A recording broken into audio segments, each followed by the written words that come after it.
Гээгүүлэгчийн дүрмийн баттгал хичээлийг хүргэж байна. За дараах үгийг сайтар ажиглаарай, мөн уншаарай хүүхдүүдээ.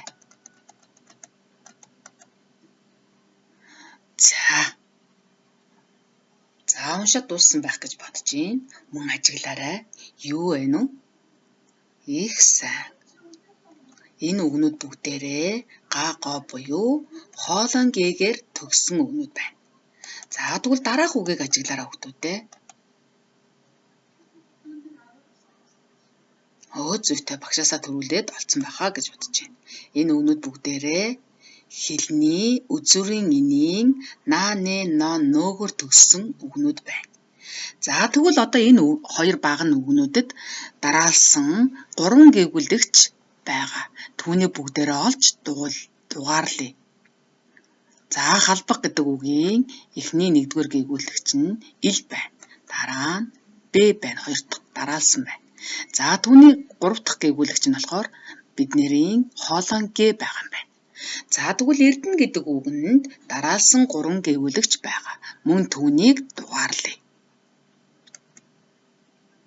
За 3 дахь нь бидний мэддэг хэлний үзүүрийн энэ байна. За тэгвэл бүгдээрээ сайтар сонсорой хүүхдүүдээ. Дараалсан 3 гээгүүлэгчийн 3 дугаарх нь хоолой гээ хэлний үзүүрийн энэ байна. Энэ гээгүүлэгчийн өмнө 3 дахь гээгүүлэгчийг залгахдаа заавал өмнөө ихшигтэй бичигддэг байх нэ. За зүйтэй халбаг гэдэг үгэнд а, бортог гэдэг үгэнд 3 дахь гээгүүлэгчийн өмнө заавал о бичгэнэ. Онцог гэдэг 3 дахь гээгүүлэгчийн өмнө мөн гээгийн өмнө заавал о бичих ёстой байх нэ. За тэгвэл та бүхэн эдгээр үгсийг бичээд дараалсан 3 гээгүүлэгчээ дугаарлаад за түүний өмнө заавал ихшигтэй байдаг юм байна гэдгийг бодож, тогтоож, анхаарч бичээрэй хүүхдүүдээ.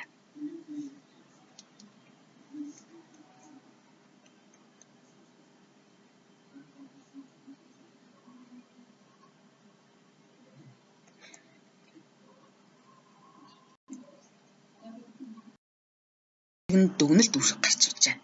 Дараалсан 3 гээгүүлэгчийн 3 дугаарх нь хоолой гээ хэлний үзүүрийн энэ байвал тэр сүүлийн гээгүүлэгчийн өмнө нь заавал ихшиг бичих нь байна гэдэг дүгнэлт гарч ирж байна. За үүнийг мөн бичиж аваарай хүүхдүүдээ. За одоо би даах дасгал ажил руугаа орцгоё. Дараах үгийн дараалсан 3 гээгүүлэгчийг олж дугаарлаарай хүүхдүүдээ. За эхний үг нь зайрамгтна, холдно, урсна, санагдна, боролцгоно, чогчог, харцаг, зэндмэн, алтаргана, зээргэн, ганзаг, онцог гэсэн үгнүүд байна. Үүний дараалсан 3 гээгүүлэгчийг дугаарлаарай хүүхдүүдээ. За багш нь зайрамгтна гэдэг үгийн дараалсан 3 гээгүүлэгчийг дугаарласан байна. Та нартай нийлж байна уу хүүхдүүдээ? За холдно гэдэг үгийн мөн дараалсан 3 гээгүүлэгчийг дугаарлаа. Та нартай нийлж байна уу хүүхдүүдээ?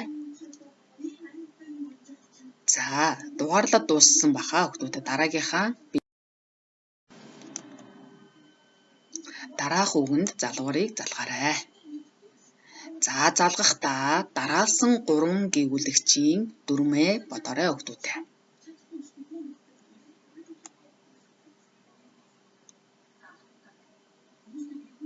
За залгаад дууссан бол багштайгаа алдаа байвал засаарай хүүхдүүдээ. За харагдана гэдгийн ГД энэ гэсэн 3 гээгүүлэгч дараалж орох гэж байгаа тохиолдолд сүүлийн гээгүүлэгчийн хэлний үзүүрийн энийн урд заавал ихшиг бичих нь байна.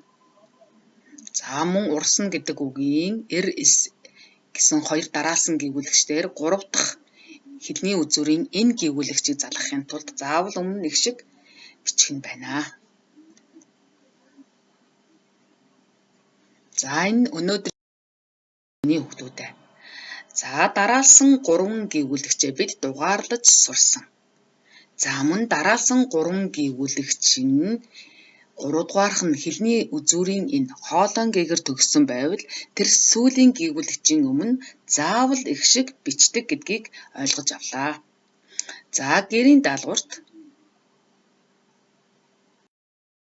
За гэрийн даалгаварт багш нь 4 зүйлсийг өгсөн байгаа. Нэгдүгээрх нь дараалсан 3 гэгүүлэгчээ дугаарлаарай. За хоёрдугаарт нь дараах үг тус бүрээр өгүүлбэр зохиогоорой. Оршин, туршлага, эрдэнэ, мандан гэсэн дараалсан 3 гэгүүлэгчтэй үгнүүд байна.